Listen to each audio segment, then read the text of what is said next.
Stay tuned at Tiberias Indonesia Media.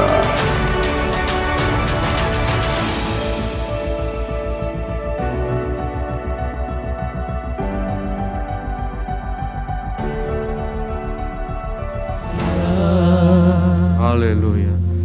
Kami bersyukur Tuhan Yesus untuk kasih-Mu yang berlimpah atas kami pagi ini. Kami berkumpul memuji, memuliakan nama-Mu. Engkau ada di tengah kami ya Tuhan. Engkau bertakdir atas pujian penyembahan kami. Tiba saatnya kami akan duduk diam di bawah kaki-Mu, dengar firman-Mu, urapi hamba-Mu ya Tuhan. Urapan yang baru atas setiap kami. Teguhkan setiap firman dengan tanda kuasa dan mujizat. Terlebih kami akan bersatu dengan tubuh darah Yesus. Kami percaya pagi ini yang sakit disembuhkan, yang terikat dilepaskan, setiap gok dan belenggu dipatahkan. Berfirmanlah ya Tuhan, kami siap untuk mendengarkan. Dalam nama Yesus kami berdoa, haleluya. Yang percaya katakan amin, haleluya. Silakan duduk, saudara terkasih. Shalom, puji Tuhan dan sukacita bersama dengan setiap saudara pagi yang indah ini. Dan setiap saudara yang ada di rumah masing-masing lewat satelit, berkat penyertaan kasih Tuhan atas setiap kita. Saudaraku yang terkasih, hari ini saya mau berbicara mengenai realita atau kebenaran. Itu judul khotbah saya pada hari ini, realita. Minggu lalu saya katakan ya bahwa Yesus adalah jalan, kebenaran, dan hidup. Jadi jalan harus sesuai dengan realita atau jalan harus sesuai dengan kebenaran untuk memimpin kepada hidup. Ya, jalan tidak boleh asal-asalan, jalan tidak boleh berdasarkan ilusi atau kebohongan, tapi jalan harus berdasarkan realita untuk memimpin kepada hidup. Dan saudaraku, pertanyaan besar adalah mengenai manusia. Apakah realita ada? Apakah kebenaran itu ada? Apakah manusia memiliki kodrat bawaan atau tidak? Itu pertanyaan besar. Karena kalau manusia memiliki kodrat bawaan, kodrat itu nggak bisa diciptakan, harus ditemukan. Firman Tuhan berkata, carilah maka kamu akan mendapatkan. Cari, kita harus cari kodrat, kita harus cari kebenaran. Jangan ciptakan kebenaran, jangan rekayasa kebenaran, jangan utak-utik kebenaran seenak kita. Kita harus cari, karena kalau tidak itu bahaya. Kalau tidak itu mendatangkan kebinasaan. Misalnya ada teori yang mengatakan ya bahwa manusia itu seperti ketika bayi lahir itu seperti kertas putih kosong, ya blank sheet yang diisi oleh lingkungan. Jadi nggak punya kodrat bawaan. Menurut saya teori itu sampah. Saudaraku, kita harus cari kebenaran. Kita harus cari kodrat kita. Karena jalan harus sesuai dengan realita, harus sesuai dengan kebenaran, dan kebenaran itu yang akan memimpin kepada hidup. Kalau saudara beli alat elektronik misalnya dan alat itu rusak, biasanya ketika kita beli, kita dapat buku panduan manual. Ya, dan ikuti buku panduan manual tersebut. Dan kalau rusak harus pergi ke authorized dealer. Jangan pergi ke toko yang lain, tapi toko tempat kita membeli.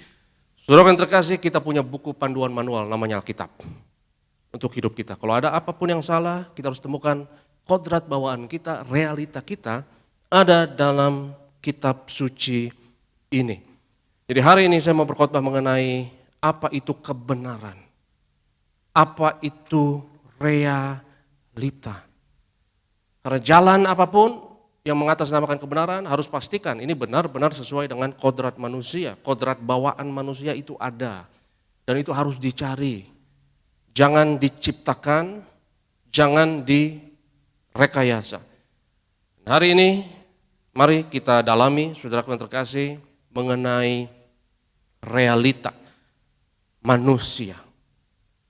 Dan saya mau berbicara mengenai 3 realita manusia, 3 realita yang adalah kisah saudara dan saya. Ini adalah kisah kita, ini adalah cerita kita, ini adalah realitas semua anak manusia yang lahir di muka bumi ini, yang lahir dari rahim perempuan. Saudaraku, inilah kisah kita. Dan realita pertama yang saya mau bahas adalah kematian. Ini realita pertama yang harus kita bahas. Dan Alkitab doktrin-doktrin dalam Alkitab, sadar atau tidak, itu menyerang realita, menyerang inti permasalahan tanpa basa-basi. Alkitab adalah kitab yang jujur, yang berurusan dengan realita dan kebenaran. Realita pertama adalah kematian. Kita lihat Kejadian 2 ayatnya yang ke-16 sampai yang 17, dan semua ini dibahas di kitab Kejadian. Saya hanya mengambil kitab Kejadian untuk berurusan dengan realita ini, saudara. Kejadian 2 ayat 16 sampai 17, lalu Tuhan Allah memberi perintah ini kepada manusia, semua pohon dalam taman ini boleh kau makan buahnya dengan bebas. Tetapi pohon pengetahuan tentang yang baik dan yang jahat itu janganlah kau makan buahnya, sebab pada hari engkau memakannya pastilah engkau akan mati. Realita pertama manusia adalah kematian. Dan saudaraku, saya suka ngomong tentang kematian karena itu nyambung sama semua orang. Ya, kalau saudara ngomong tentang Tuhan, itu hanya nyambung dengan orang yang beragama. Betul nggak? Orang yang nggak beragama nggak nyambung. Ya, dia nggak percaya Tuhan misalnya. Kalau saudara ngomong tentang dosa, misalnya, sekalipun orang yang nggak percaya Tuhan, nggak percaya dosa, nggak punya agama misalnya, saudara nggak akan nyambung. Saudara ngomong tentang Tuhan Yesus misalnya, saudara hanya nyambung dengan kalangan sendiri orang Kristen. Saudara hanya ngomong tentang bahasa roh, saudara hanya nyambung dengan lebih sempit lagi, ya kalangan Pentakosta karismatik. Tapi kalau saudara ngomong tentang kematian, nyambung dengan semua orang, betul nggak saudara? Nyambung. Saudara nggak perlu jadi orang yang beragama, saudara nggak perlu punya agama apapun untuk mengetahui bahwa engkau akan mati. Manusia akan mati. Manusia memakan buah pohon pengetahuan yang baik dan yang jahat. Nah, kita mengatakan saat ia memakannya, ia mati. Dan saudara dan saya sebagai manusia adalah satu-satunya makhluk di muka bumi ini yang punya beban eksistensial kematian. Kita sadar akan kefanaan kita. Kita sadar akan hal itu. Manusia adalah satu-satunya makhluk yang tahu dia akan mati dan menyiapkan kematiannya dengan berbagai macam ritual. Binatang tidak tahu dia akan mati, saudara. Binatang tidak sadar, binatang hanya hidup untuk hari ini. Dia tidak tahu masa depan, nanti bodoh amat. Itu kenapa beban eksistensial manusia sangat berat. Ya karena kita akan mati dan kita mengetahuinya. Dan kita sadar setiap detik, setiap menit hidup kita. Dan itu sudah built in dalam kesadaran kita, itu kodrat kita. Dan itu sudah cukup untuk mempertanyakan apa tujuan hidup ini kalau begitu. Karena tragis, kita hidup, lalu kita mati, apa tujuannya kita diciptakan, apa tujuannya kita ada di dunia ini. Dan fakta bahwa engkau mempertanyakan pertanyaan tersebut adalah bukti engkau butuh penebusan. Binatang gak akan mempertanyakan pertanyaan itu, saudara. Mereka tidak butuh penebusan, mereka tidak berdosa, mereka tidak makan buah pengetahuan yang baik dan yang jahat. Tapi kita makan buah itu dan harga yang harus kita bayar adalah kefanaan dan kita sadar akan hal tersebut. Dan kita mempertanyakan apa makna hidup ini? Ya kita hidup, lahir, terus mati. Ya binatang tidak perlu penebusan. Dia tidak mempertanyakan ya kisah hidupnya yang tragis. Tapi kalau dipikir-pikir, saudaraku, binatang itu hidupnya tragis. Lebih tragis dari kita. Misalnya zebra, atau kijang yang dilahirkan. Lalu makan, minum, besar. Lalu ujung-ujungnya jadi makanan singa. Betul nggak saudara? Tragis nggak? Tragis. Tapi zebra tidak akan meratapi nasibnya, saudara. Dia oke-oke aja. Dia terima. Zebra tidak akan merenung dan meratap lalu berpikir apa tujuan hidup ini ya? Apa tujuan hidup gua ya? Lalu ya dia protes kepada Tuhan. Ya hidup ini gak adil. Lalu zebra bernyanyi, ku dengar lolongan anjing di malam hari. Aku ini orang yang tiada arti. Lalu meratapi nasib tragisnya. Lu gantung diri. Mungkin gak zebra begitu, saudara? Mungkin gak binatang bunuh diri? Mungkin atau tidak? Tapi kita manusia, kita butuh penebusan. Kita tahu ada yang salah ketika kita ada yang salah. Ketika kita lahir, dari kita menangis, kita tahu kita berdosa. Karena semua manusia berdosa dan kehilangan kemuliaan Allah. Ada yang salah. Dan fakta bahwa satu-satunya makhluk yang mempertanyakan pertanyaan apa tujuan hidup ini, apa makna hidup ini adalah kita, artinya kita butuh penebusan. Dan saya suka ngomong tentang kematian, ya itu nyambung, semua orang nggak perlu jadi pemeluk agama tertentu, saudara nggak percaya Tuhan, saya juga nggak peduli. Tapi engkau ngerti kematian, engkau ngerti engkau akan mati, dan ini beban eksistensial yang harus kita tanggung, yang nggak gampang. Ya, manusia tahu bahwa dia akan mati, dan semua manusia akan mati.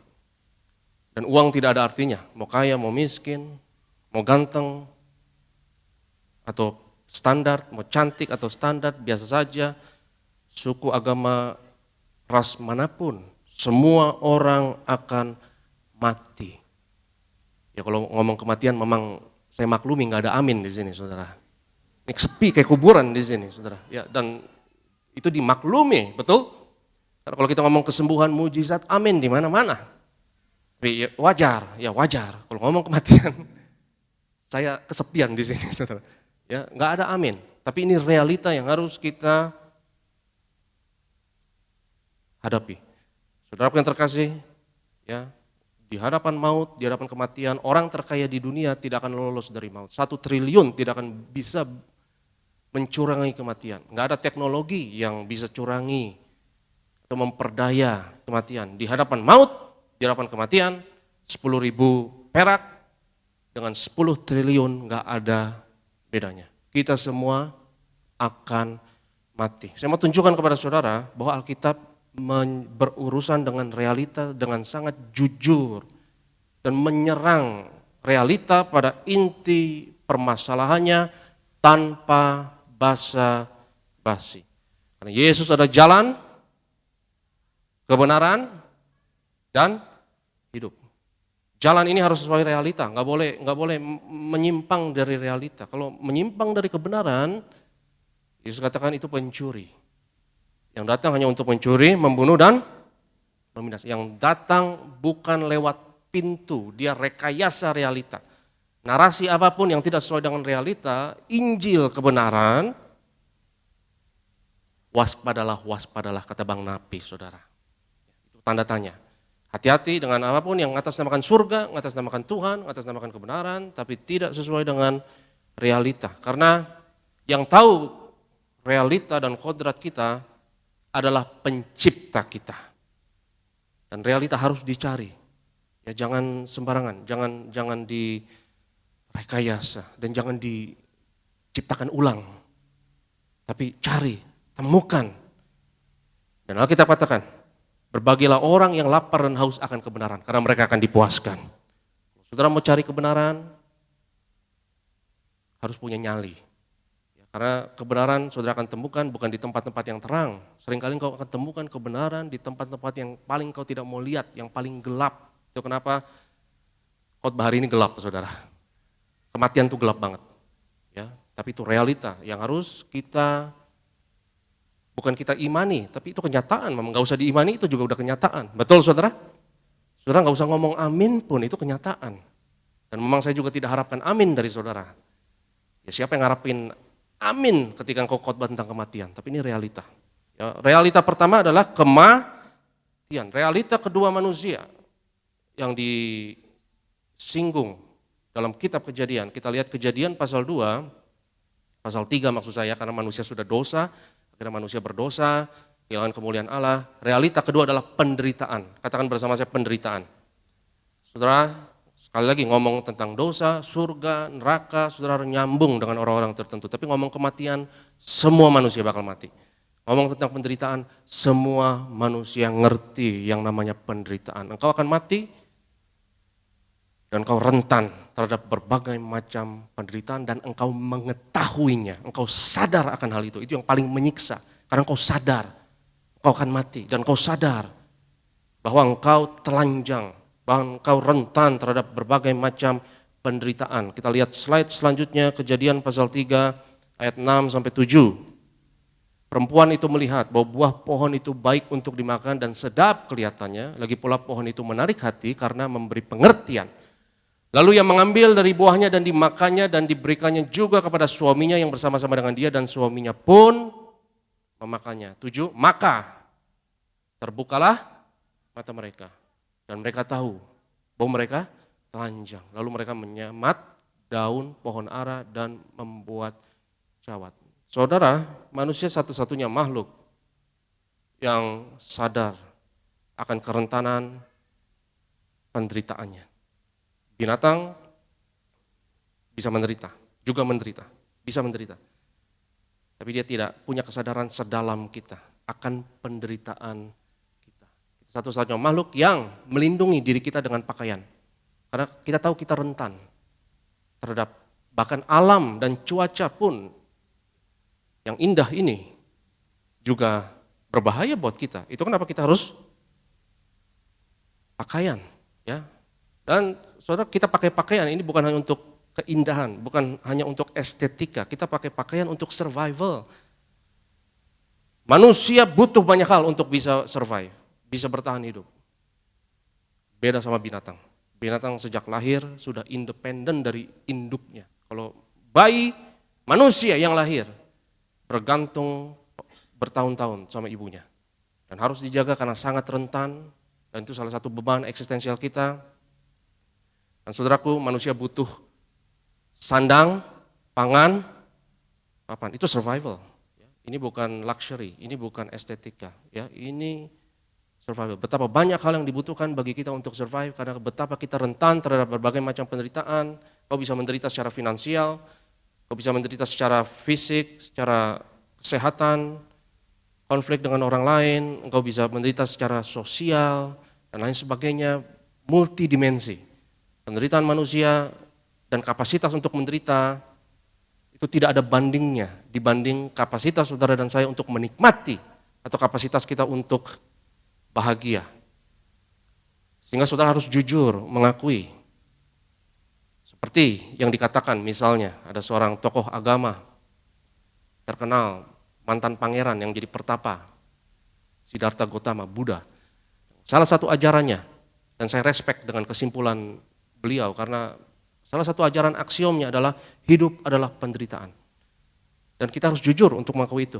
Dia seorang pangeran yang kaya raya dan bisa sampai kepada kesimpulan yang sangat jujur. Hidup adalah penderitaan. Saya nggak peduli seberapa kaya seseorang, semua orang bisa menderita. Uang bukan benteng yang kuat untuk melindungi kita dari kematian yang pertama dan melindungimu dari penderitaan. Karena semua orang menderita. Saudara yang terkasih, kita semua akan mati. Dan kita semua akan ditinggal oleh orang-orang yang kita cintai. Kalaupun kau nggak pernah sakit misalnya, katakanlah berkhayal. Karena saya percaya semua kita pasti pernah sakit. Engkau nggak pernah sakit, tapi orang yang kau cintai sakit. Saya mau tanya, kau menderita atau tidak? Kalau orang yang kau cintai sakit, menderita nggak? Menderita. Dan kau akan ditinggal oleh orang yang kau cintai satu saat nanti. Kematian akan memisahkan adik, kakak, bapak, ibu dari anak, saudara kita semua akan terpisah oleh kematian, dan kita akan punya kapasitas yang sebegitu besar untuk menderita. Cukuplah saya yakin 2 poin ini saja untuk kita mulai mempertanyakan apa gunanya kita diciptakan, apa maknanya hidup ini. Kalau saya lahir hanya untuk mati satu, dan yang kedua saya lahir, saya punya kapasitas untuk menderita sedemikian besar. Saya sebegitu rentan terhadap berbagai macam kesakitan dan penderitaan. Itu sudah cukup bagi kita, saudara, untuk mempertanyakan apa gunanya hidup ini. Tapi untuk saudara kalau benar-benar mau tahu yang namanya kebenaran, 2 realita ini tidak akan cukup. Ada realita yang ketiga yang lebih mengerikan, yang lebih gelap dari 2 realita ini. Tapi di tempat yang gelap, engkau akan lihat terang Tuhan. Kalau saudara tidak berani menatap dan terjun ke tempat yang gelap ini, kita tidak akan ketemu Tuhan. Nah, Tuhan hanya ditemui di tempat-tempat yang gelap. Dan realita ini paling gelap. Realita ini adalah kejahatan. Katakan bersama saya, kejahatan. Yang pertama adalah kematian, yang kedua adalah penderitaan, dan yang ketiga adalah kejahatan. Dan saya mau jelaskan sedikit mengenai definisi kejahatan dari Alkitab. Ini definisi kejahatan. Kejahatan tidak lepas dari kematian dan penderitaan. Tapi kejahatan adalah respon dari kodratmu yang akan mati, yang fana, dan respon dari kapasitasmu yang sangat besar untuk menderita. Saya jelaskan begini. Adam dan Hawa, mereka makan buah dari pohon pengetahuan yang baik dan yang jahat, mereka sadar mereka rentan.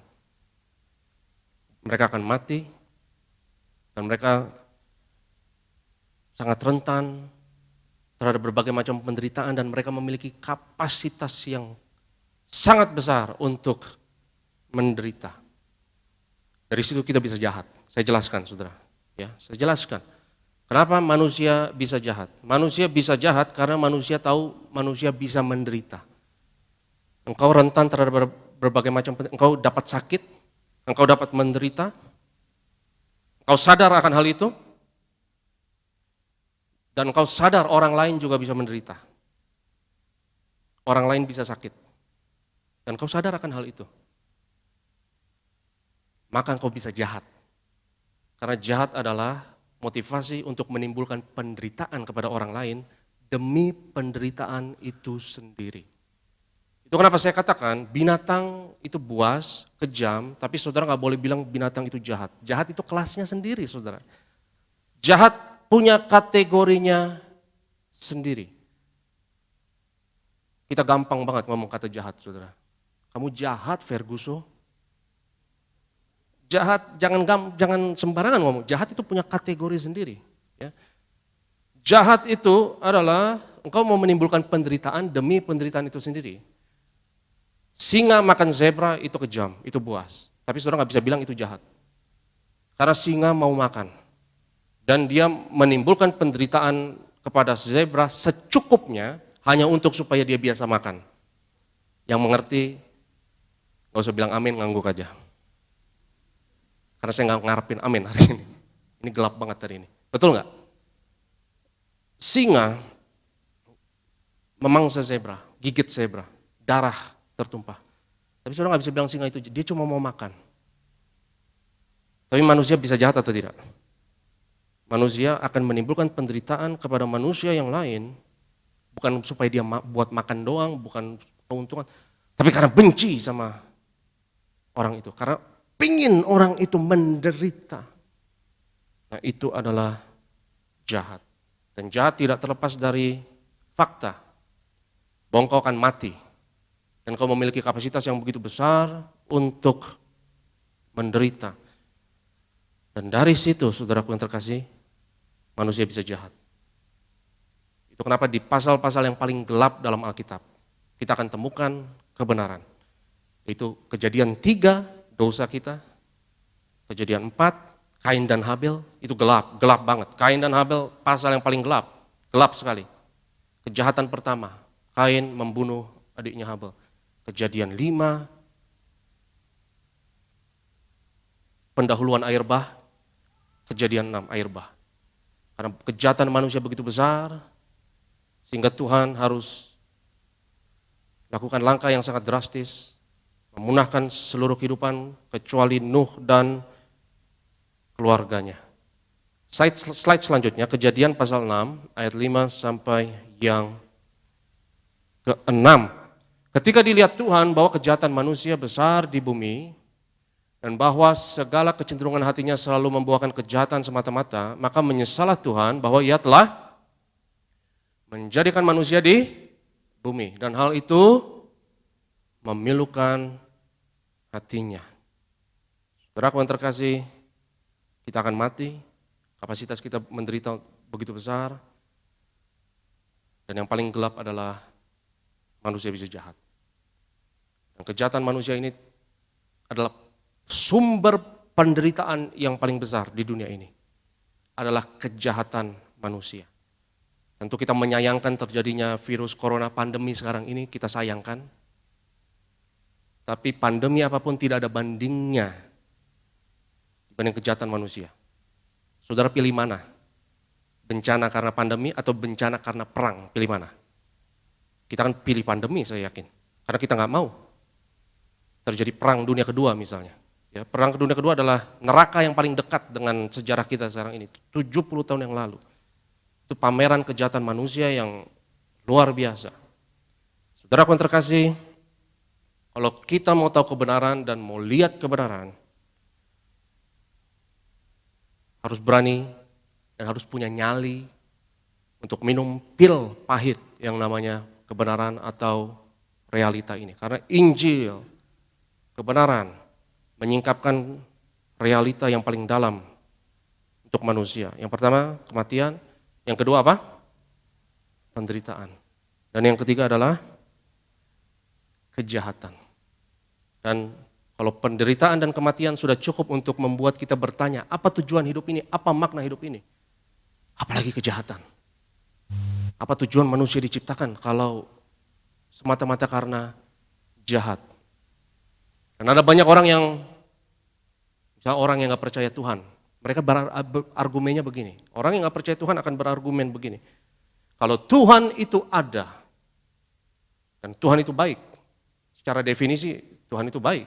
Dan kalau Tuhan itu ada, kenapa ada kemiskinan? Kenapa ada misalnya ketidakadilan? Kenapa ada bayi misalnya yang lahir dengan jantung yang bocor, padahal dia gak pernah berdosa. Kalau Tuhan itu ada, kenapa ada hal-hal yang seperti ini terjadi? Saudara, itu pertanyaan yang nanggung. Itu pertanyaan yang banci menurut saya. Karena manusia yang tidak tahu terima kasih dan tidak tahu mengucap syukur, gak ngerti kebaikan. Kita gak ngerti kebaikan, karena Yesus sendiri berkata, hanya Tuhan yang baik. Gak ada manusia yang baik. Kita tidak layak dapat kebaikan. Kalau ada hal yang kita layak dapatkan, itu adalah neraka. Alkitab katakan, pada dasarnya kita adalah orang-orang yang harus dimurkai. Kita sudah terjual dalam dosa, dan kita sudah punya one way ticket to hell. Tiket satu arah ke neraka. Tapi karena intervensi anugerah Tuhan kita diselamatkan. Saudara yang terkasih, kalau mau lihat Tuhan itu ada atau tidak, kalau mau tahu bukti keberadaan Tuhan, jangan lihat kebaikan. Kita nggak ngerti kebaikan, tapi lihat kejahatan. Dan kalau mau lihat kejahatan, jangan lihat kejahatan yang tanggung-tanggung, lihat kejahatan yang sempurna. Kejahatannya harus begitu jahat, supaya engkau bisa bertemu Tuhan dan tahu Tuhan itu ada dan hidup. Karena kalau engkau melihat kejahatan yang sempurna, engkau akan melihat kasih yang sempurna. Dalam kejahatan yang sempurna ada kebaikan yang paling sempurna. Kalau engkau mau tahu Tuhan itu ada atau tidak, jangan lihat kebaikan, tapi lihat hal yang paling gelap, yang paling pekat gelapnya. Dan di situ engkau akan lihat terang akan bersinar. Di ujung terowongan yang paling gelap, terang akan bersinar. Kalau engkau mau lihat bukti keberadaan Tuhan, kita nggak akan kekurangan suplai kejahatan. Kejahatan ada di mana-mana. Lihat Holocaust, lihat Perang Dunia Kedua. Dan lihat pos kota misalnya. Atau lampu apa? Peran lampu merah. Acara Bang Napi, waspada. Kejahatan ada di mana-mana. Dan manusia bukan hanya mampu untuk menderita secara tidak terbatas kapasitasnya, tapi kapasitas manusia untuk berbuat jahat itu juga tidak terbatas. Saudaraku yang terkasih, kapasitas manusia untuk berbuat jahat sekali lagi adalah tidak terbatas. Dan lihat segala pembunuhan massal, genosida yang ada di muka bumi ini, kita tidak akan pernah kekurangan suplai untuk kejahatan manusia. Dan ketika engkau melihat kejahatan yang ada di dunia ini, dan semua bentuk dan macam kejahatan, Alkitab mengatakan, Yesus berkata kita harus kalau mau mengikut Tuhan, menemukan Tuhan, harus menyangkal diri dan memikul salib. Apa artinya memikul salib? Saudaraku, memikul salib artinya adalah sebagaimana Yesus menebus dan menanggung semua dosa dunia dengan memikul salib tersebut. Kita juga harus sangkal diri kita, pikul salib. Dan pikul salib bukan hal yang enteng untuk dilakukan. Pikul salib artinya adalah engkau harus melihat semua kejahatan yang ada di dunia ini adalah tanggung jawabmu sebagai pribadi. Pikul salib artinya adalah engkau harus sadari semua kejahatan dan bentuk kejahatan apapun yang ada di muka bumi ini, engkau punya kapasitas untuk melakukannya. Dan kalau engkau tidak menyadari hal itu, percayalah saudaraku, engkau belum mengenal dirimu sendiri. Karena kalau kita mengenal siapa diri kita sebenarnya, itu tidak cantik, itu tidak indah, it's not pretty. Kita tahu ada monster di dalam kita. Kita tahu kita orang berdosa. Dan semua kejahatan di muka bumi ini, saya tidak peduli saudaraku, kejahatan apapun, saya mampu untuk melakukannya, saudara juga mampu untuk melakukannya. Kejahatan apapun yang dilakukan Saddam Hussein misalnya, Hitler misalnya. Pikul salib artinya saya harus mengakui saya juga bisa melakukan kejahatan tersebut. Karena Saddam Hussein bukan setan, Hitler bukan setan, mereka manusia. Dan saya juga manusia. Kalau manusia bisa melakukan kejahatan sekeji itu, sejahat itu, saudara jangan remehkan kemampuan diri kita dan kapasitas kita untuk berbuat jahat. Kita bisa berbuat jahat. Mungkin saudara pikir saya nggak mungkin buat jahat seperti itu. Saudara masih imut-imut katakanlah. Yang paling imut-imut, yang paling culun, yang paling lugu di antara kita. Hati-hati. Kita harus sadari monster tersebut di dalam diri kita, mengaku dosa kita. Kalau kita ngaku kita orang berdosa, selamat datang di kerajaan Allah. Kalau engkau mengaku dosamu, engkau diselamatkan.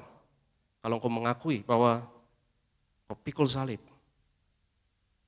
Itu kenapa? Misalnya saya kasih contoh ya. Alkitab katakan didik anak-anakmu, disiplin anak-anakmu misalnya. Kita harus didik anak-anak kita demi masa depan mereka. Ada banyak orang tua yang tidak mendidik anak-anaknya, tidak disiplin anak-anaknya. Terlalu memanjakan anak-anaknya misalnya. Bahwa anak-anaknya kurang ajar. Dan ini banyak cerita mengenai hal ini, banyak saudara. Dan orang tuanya lugu. Ya asumsi bahwa dia baik, ya saya kan baik, gak apa-apa lah anak saya kurang ajar gak apa-apa, ya namanya juga orang tua sayang anak. Dan kadang kita malas untuk disiplin anak kita karena itu perang urat syaraf, ya dan melelahkan untuk disiplin.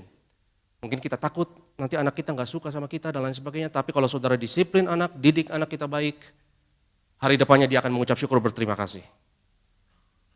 Tapi saudara kalau kita memanjakan misalnya, ya ada banyak cerita, misalnya orang tua yang terlalu memanjakan anaknya, lalu dia pulang ke rumah, dan katakanlah misal dia baru dipecat, gajinya baru dipotong, atau mobilnya baru kecelakaan lah, atau banyak tagihan yang harus dibayar, dia lagi pusing, akhirnya dia ketemu disambut oleh anak yang kurang ajar. Dan apa yang terjadi? Orang tua itu akhirnya dipenjara, saudara. Bapak itu atau ibu itu, ya, karena dia tidak sadar bahwa dia mampu melakukan kejahatan yang luar biasa. Dia, ya Tuhan, apa yang saya lakukan? Kalau kita mengenali diri kita, saudara, ada monster di dalam kita yang harus kita akui. Itu kenapa kita harus didik anak kita, jangan asumsi dirimu baik.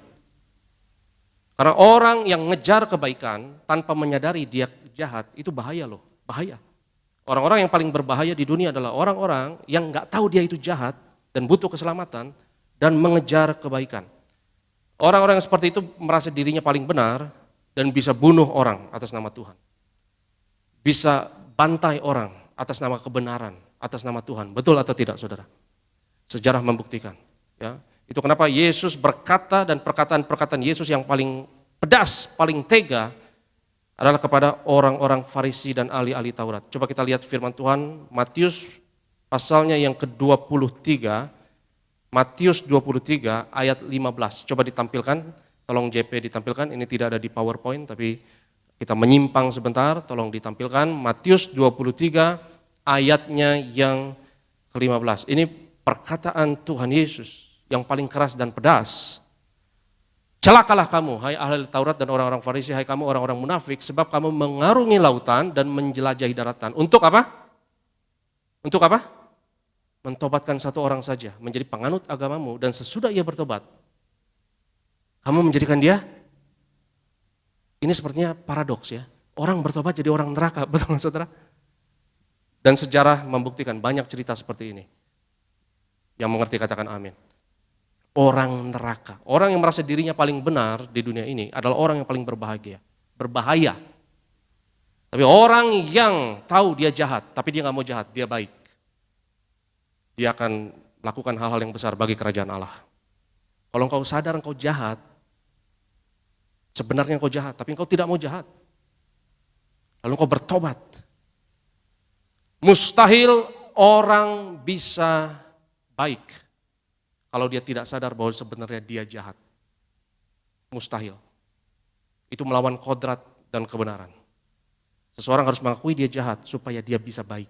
Dan itu ide jenius dari Alkitab, saudara. Karena manusia nggak mungkin mikirkan itu, nggak mungkin. Betul nggak? Nggak mungkin. Kalau manusia harus menciptakan agama, konsepnya adalah begini. Kalau you mau baik, berusaha baik. Betul nggak? Berusaha baik, you bisa baik. Tapi konsep Injil kebenaran, Injil Kristus Yesus adalah kalau you mau baik, you mau jadi baik, sadari lu jahat sebenarnya. Engkau jahat dan kau harus bertobat. Kalau engkau bertobat, baru engkau bisa baik. Dan itu misteri pohon pengetahuan yang baik dan yang jahat, saudara. Mustahil engkau bisa baik kalau engkau tidak lihat kejahatan manusia. Kita lihat slide berikutnya. 1 Yohanes 1 ayatnya yang ke-8. 1 Yohanes 1 ayat yang ke-8, slide berikutnya. Inilah kebenaran yang harus kita terima. Seperti yang saya katakan, kalau mau tahu kebenaran, harus lihat di tempat yang paling gelap. 1 Yohanes 1 ayat 8, jika kita berkata bahwa kita tidak berdosa, maka kita menipu diri kita sendiri. Dan kebenaran tidak ada di dalam kita. Kalau saudara tidak mengakui kita jahat, kita berdosa. Dan semua kejahatan yang ada di muka bumi ini kita mampu untuk melakukannya. Bahkan sebenarnya saudaraku, yang menyalibkan Yesus adalah saudara dan saya. Kalau saudara tidak melihat dirimu adalah perwira Romawi yang menyalibkan Yesus, engkau tidak mengenal siapa dirimu. Saya ingat juga misalnya cerita, ya banyak kisah mengenai veteran-veteran perang, baik perang dunia kedua maupun perang-perang yang lain. Banyak orang yang mengikuti perang akhirnya trauma dan stres dan terkena post traumatic stress disorder. Itu adalah trauma tingkat dewa yang susah sembuhnya. Itu trauma luar biasa. Tapi banyak orang yang trauma bukan karena kejahatan orang lain, tapi kejahatan diri sendiri.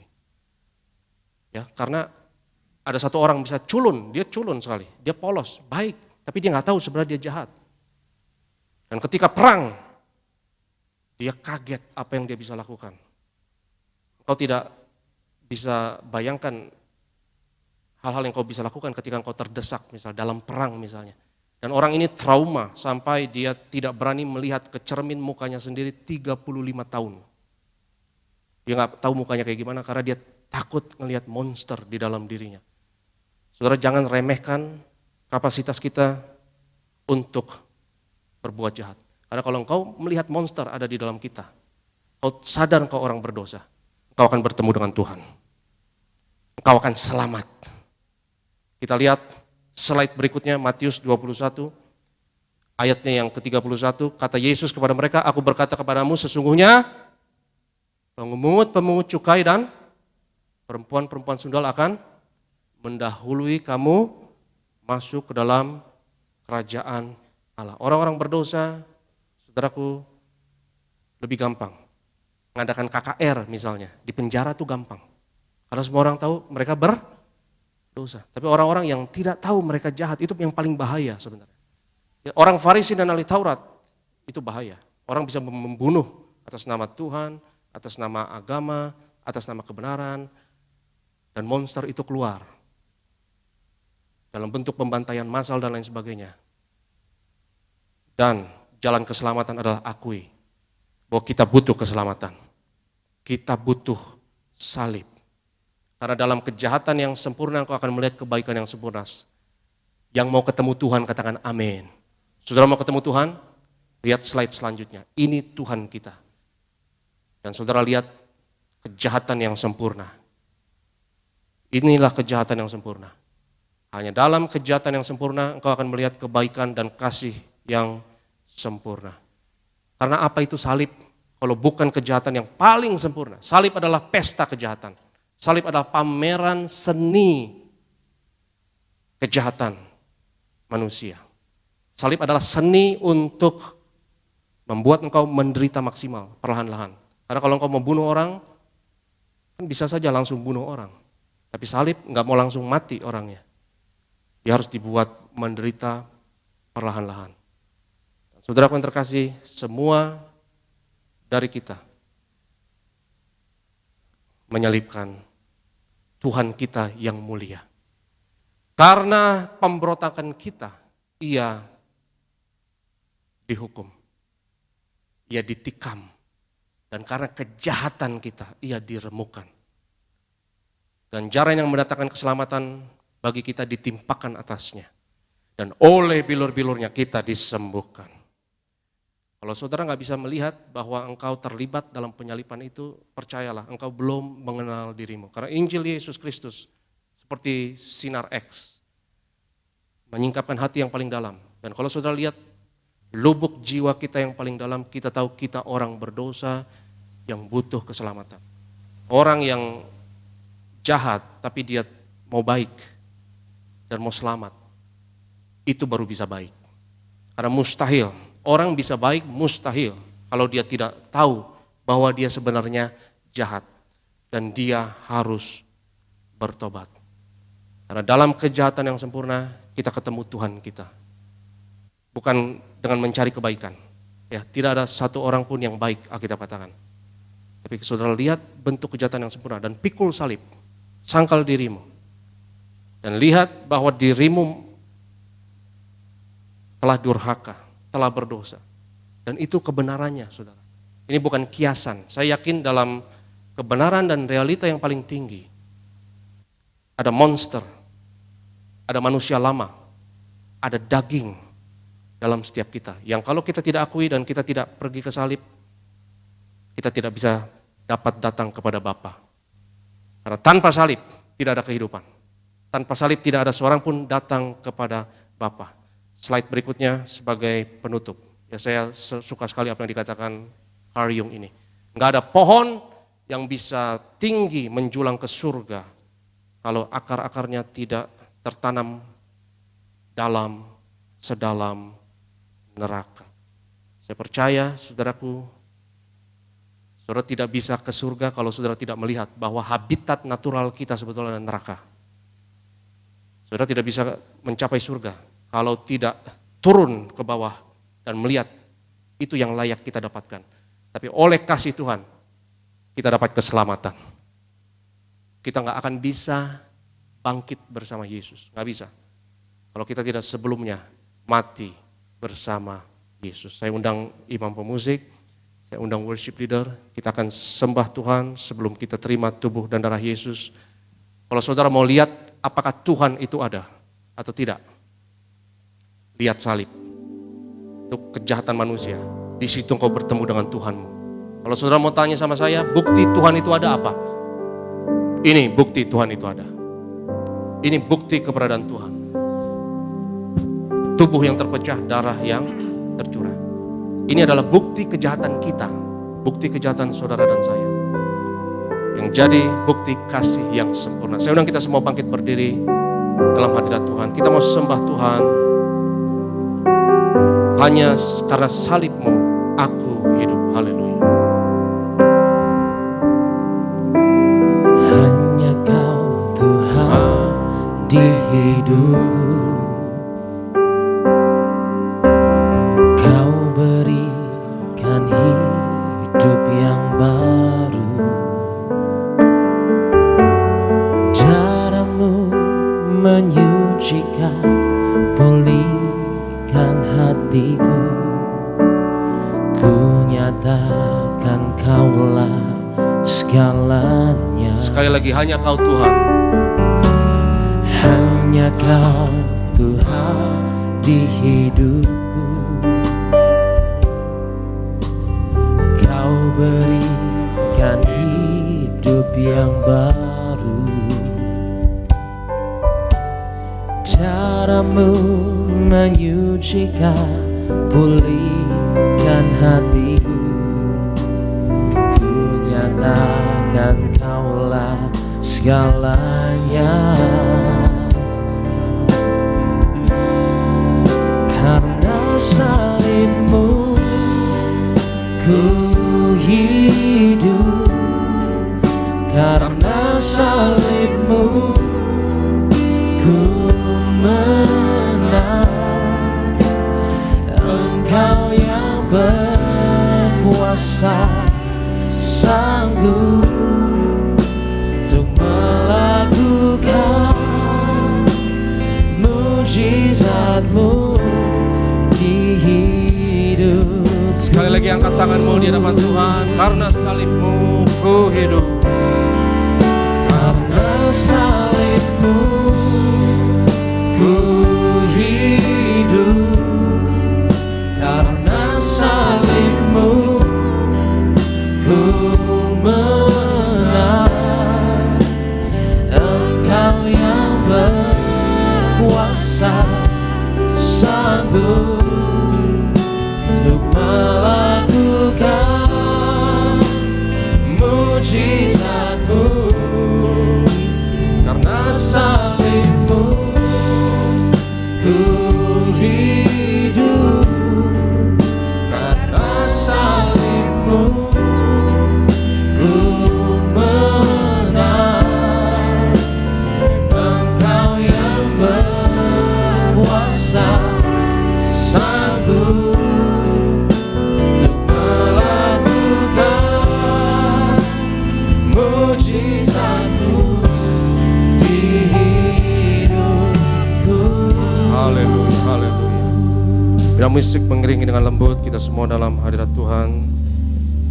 Saudaraku, saya perhadapkan kepadamu 3 realita manusia: kematian, penderitaan, dan kejahatan. Justru dalam kejahatan manusia ada kasih yang sempurna. Kalau kau mau melihat dan bertemu Tuhan, kau harus melihat versi dirimu yang paling gelap, yang paling jahat, dan mengakui kita berdosa. Maka kita akan beroleh hidup yang kekal. Dan mustahil seseorang bisa baik. Mustahil seseorang bisa menjadi berkat, mendatangkan surga di bumi ini, kalau dia tidak sadar bahwa dia itu jahat. Orang-orang yang paling berbahaya, seperti yang saya katakan, adalah orang-orang yang tidak tahu dia jahat. Berusaha mendatangkan kebaikan, menjanjikan surga atas nama kebenaran, tapi dia tidak tahu dia jahat dan dia tidak butuh salib, maka dia menjadi monster yang paling jahat. Dan sejarah membuktikan, seperti orang Farisi dan ahli Taurat, kejahatan, pembunuhan atas nama Tuhan. Tapi puji Tuhan, oleh kasih karunia Tuhan, Dia mengaruniakan anak yang tunggal, supaya barang siapa yang percaya kepadanya tidak binasa, melainkan beroleh hidup yang kekal. Kalau engkau mau lihat Tuhan, mau ketemu Tuhan, dan mau cari kebenaran, lihat kepada Dia yang kita tikam. Lihat kepada Dia yang tertikam karena kejahatan kita. Bukan serdadu Romawi yang menyalibkan Yesus, tapi dosa saudara dan saya, dosamu dan dosaku. Dan hari ini, saudaraku, saya tidak akan tutup khotbah ini tanpa menebar jala dan memastikan semua dari kita sudah terima Yesus sebagai Tuhan dan Juru Selamat. Dan hari ini, jika engkau belum terima Yesus sebagai Tuhan dan Juru Selamat, angkat tanganmu tinggi-tinggi, saya akan berdoa untuk saudara. Dan jika engkau sudah dibaptis, tidak perlu angkat tangan. Bagi saudara yang belum dibaptis dan belum terima Yesus, 1, 2, 3. Kalau saudara sudah dibaptis, tidak perlu angkat tangan. 4. Tapi kalau saudara mau terima Yesus hari ini, angkat tanganmu tinggi-tinggi. Saya mau berdoa untuk saudara. 5, 6, 7, 8, 9. Saya lihat tangan ibu. 10, Haleluya. Karena hanya dengan kita mengaku kita orang berdosa, kau diselamatkan. Kau mati bersama Yesus dan bangkit bersama dengan Yesus. 10, 11, haleluya. Puji Tuhan. Mari kita buka mata semuanya, saudaraku yang terkasih. Kita mau mengiringi saudara-saudara kita ke pintu kerajaan surga. Satu orang bertobat, surga bersukacita. Satu negara revolusi, surga biasa-biasa. Satu negara reformasi, biasa-biasa. Tapi satu orang bertobat, surga bersukacita. Dan saya percaya bahwa harapan dunia ini ada pada satu jiwa bertobat. Tuhan tidak peduli dengan satu negara revolusi, nggak peduli. Walaupun heboh, surga biasa-biasa. Tapi kalau satu orang bertobat, surga heboh, surga bersukacita. Seperti saya katakan, jangan remehkan kemampuanmu untuk berbuat jahat. Kau bisa buat jahat. Tapi jangan juga remehkan kemampuanmu untuk lakukan hal-hal yang besar bagi kerajaan surga. Satu jiwa bertobat bisa meruntuhkan satu tirani, bisa meruntuhkan satu sistem korup, bisa meruntuhkan satu rezim. Jangan remehkan kemampuan satu orang yang bertobat untuk lakukan hal-hal yang dahsyat bagi kerajaan Allah. Saya udah, kita semua angkat tangan kita bersama dan pastikan semua yang mau terima Yesus, katakan ini dengan mulutmu audible.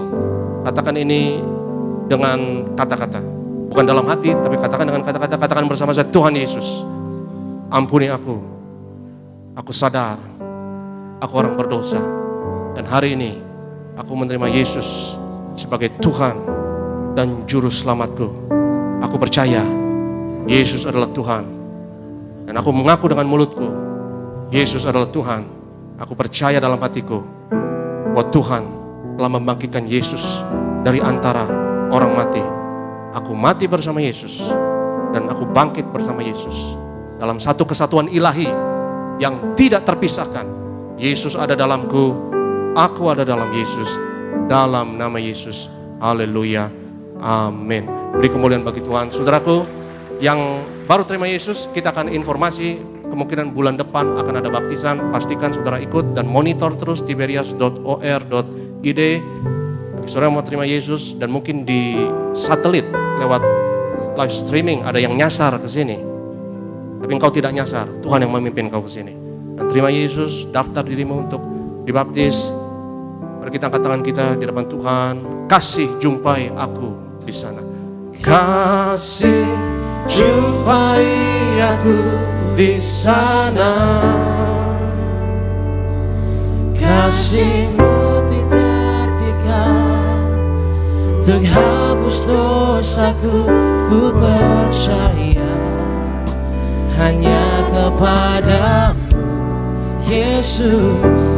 Kasih jumpai aku di sana.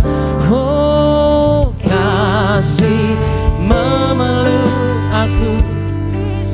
Ini yang kami percaya Tuhan pagi hari ini. Ada kasih-Mu bagi umat-Mu Tuhan Yesus. Haleluya. Ku percaya hanya kepada Yesus. Kasih. Berikan lo tepuk tangan yang paling terbaik bagi Allah kita, saudara terkasih.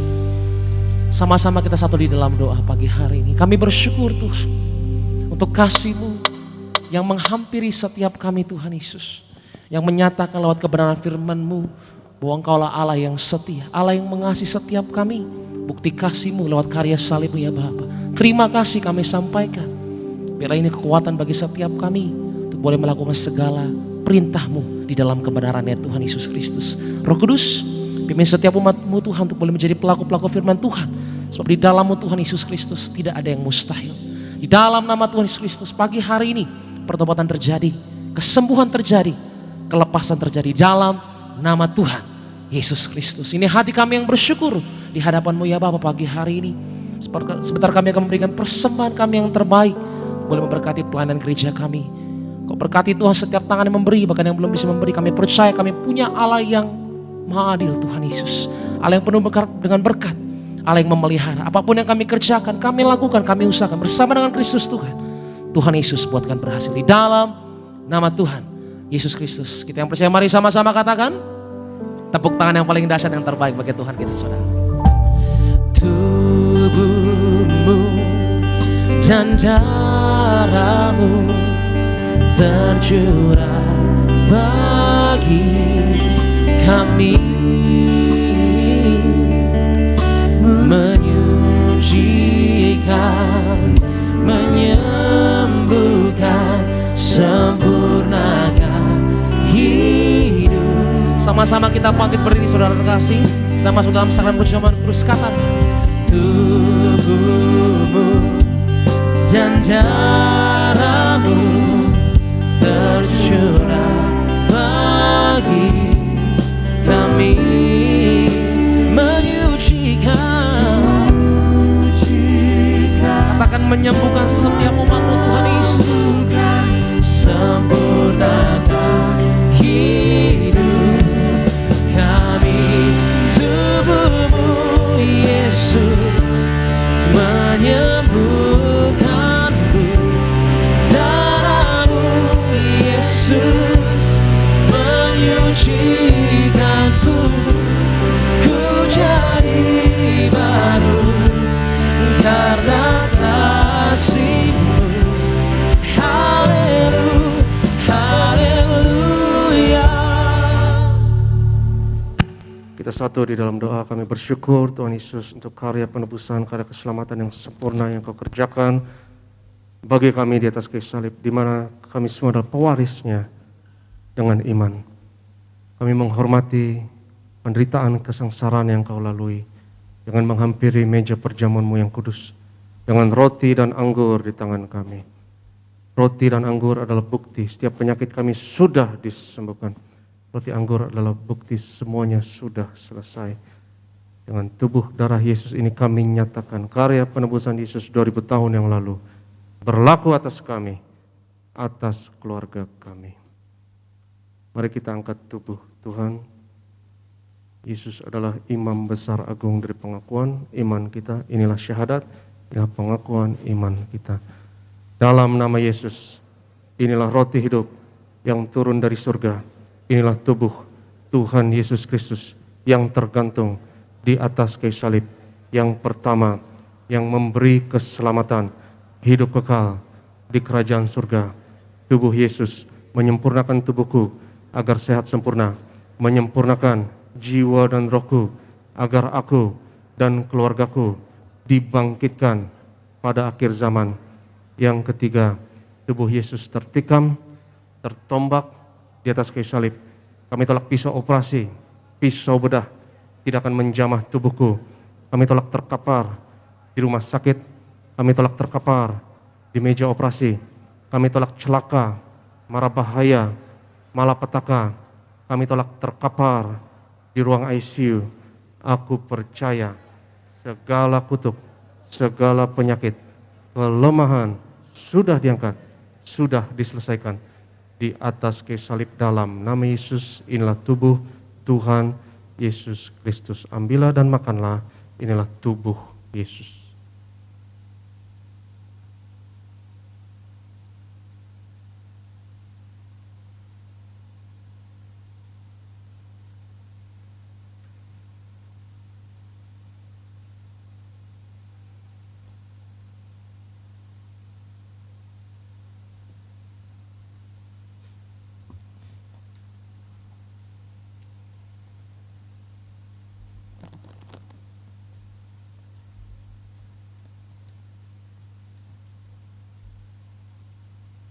Sudah itu Yesus mengangkat cawan, mengucap syukur atasnya, seraya berkata, ambillah dan minumlah, inilah darahku, darah perjanjian baru yang ditumpahkan untuk pengampunan dosa. Mari kita angkat cawan Tuhan. Dalam nama Yesus, inilah darah Tuhan Yesus Kristus yang tercurah di atas kayu salib sebagai perjanjian yang baru dan yang kekal. Yang pertama, yang memberi pengampunan atas segala dosa, kesalahan kami. Kami janji bertobat, kami tolak setan dan segala perbuatannya, keluarga kami, keluarga yang kudus. Kami tolak perzinahan, kami tolak poligami, jauhkan dari perceraian. Yang kedua, darah Yesus menyucikan, menguduskan kami. Kami termeterai sebagai warga kerajaan surga. Kami doa punya rumah di bumi dan di surga. Yang ketiga, oleh darah Yesus, oleh bilur Yesus, dari ujung rambut sampai ujung kaki, aku sehat, aku sembuh. Penglihatan sempurna, kami tolak katarak, kebutaan, pendengaran sempurna, kami tolak tuli, setiap sistem dalam tubuhku sempurna, antibodi kekebalan tubuh sempurna, pernafasan sempurna, kami tolak virus corona, COVID-19, segala variannya dalam nama Yesus, atasku dan keluargaku. Pencernaan, syaraf, peredaran darah sempurna, darahku tahir oleh darah Yesus. Kami tolak benjolan apapun, kami tolak kistemium, kami tolak kanker tumor, kami tolak diabetes, hepatitis, kami tolak kolesterol tinggi, asam lambung berlebih, kami tolak. Cuci darah dalam nama Yesus. Sebut sakitmu masing-masing.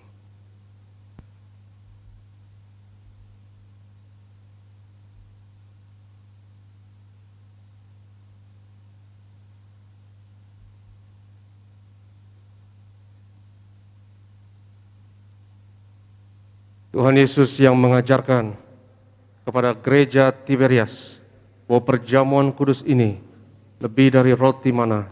Bangsa Israel 40 tahun di padang gurun dengan roti mana, makan tidur diberkati, tidak kekurangan, kasut jubah tidak rusak, selalu baru dengan tubuh darah Yesus. Berkat kami lebih dari itu. Kami tolak kemiskinan, kami tolak roh kekurangan, kami tolak roh kegagalan, hutang-hutang pribadi lunas bulan ini. Kami tolak kebangkrutan. Aku percaya segala kutuk, segala penyakit kemiskinan sudah diangkat, sudah diselesaikan di atas kayu salib dalam nama Yesus. Inilah darah Tuhan Yesus Kristus. Ambillah dan minumlah, inilah darah Yesus. Firman Tuhan berkata, jika 2-3 orang sepakat percaya, apa yang diikat di bumi diikat di surga, apa yang dilepaskan di bumi dilepaskan di surga. Mari kita angkat minyak urapan kita sebagai gereja Tuhan. Secara kolektif kita sepakat sama-sama, kita katakan dalam nama Bapa, Anak, Roh Kudus, dalam nama Tuhan Yesus Kristus. Inilah minyak urapan yang kudus untuk memuliakan Allah dan manusia. Kami muliakan Yesus, Tuhan dan Allah kami yang ada di tengah kami, memberkati kami. Setiap tetes oles dari minyak urapan ini, yang sakit disembuhkan, mengusir setan-setan, hancurkan kuasa kegelapan, patahkan segala kuk dan belenggu dalam nama Yesus. Inilah minyak urapan. Oleskan atas kepala, atas dahi, atas bagian yang sakit. Inilah minyak urapan dalam nama Yesus. Kami berdoa ya Tuhan, untuk setiap pokok doa yang tertulis dalam kertas doa ini, kami bawa segala pergumulan, segala kerinduan anak-anak-Mu, Engkau yang berfirman, doa orang benar dengan yakin didoakan besar kuasanya. Dan inilah keyakinan iman kami, Engkau adalah Tuhan yang mendengar, yang menjawab doa kami. Kami berdoa bersyafaat ya Tuhan, berkati gereja-Mu, berkati gembala dan ibu, Tuhan beri umur panjang dan kesehatan. Hamba-hamba-Mu di gereja Tiberias, Tuhan urapi, Tuhan berkati, Tuhan sertai, terutama yang melayani saat ini. Berkati worship leader, Sony dan rekan, dan berkati imam pemusik, berkati para singer, usher, collect and greeters, Bapak koordinator, dan bagian media, rekan security. Kami doa ya Tuhan, lewat pelayanan kami di Tiberias, bilangan orang benar di Indonesia terus bertambah. Indonesia penuh kemuliaan Tuhan, dimenangkan untuk tuayan di akhir zaman. Pada akhirnya Tuhan, sebelum akhiri ibadah ini, kami terima berkat Tuhan. Berkat martir mengalir dari gembala sidang kepada setiap hamba Tuhan, setiap jemaat yang terkasih. Sebab Tuhan berfirman kepada Musa, ucapkanlah kata berkat ini atas Israel, dan aku akan berkenan untuk menaruh berkat ini atas mereka. Yubarech Adonai v'yishmerecha. Yair Adonai panav elecha v'chonecha Yisa Adonai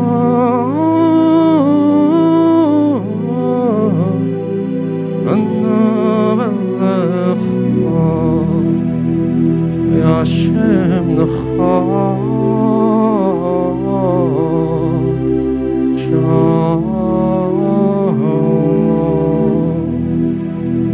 Tuhan memberkati engkau dan Tuhan melindungi engkau. Tuhan menyinarkan wajahnya atasmu dan memberi kepadamu kasih anugerah. Tuhan menghadapkan wajahnya kepadamu dan memberi bagimu shalomnya, damai sejahteranya untukmu dan anak-anakmu. Yang diberkati Tuhan, sama-sama katakan amin. Selamat hari Minggu, Tuhan Yesus memberkati.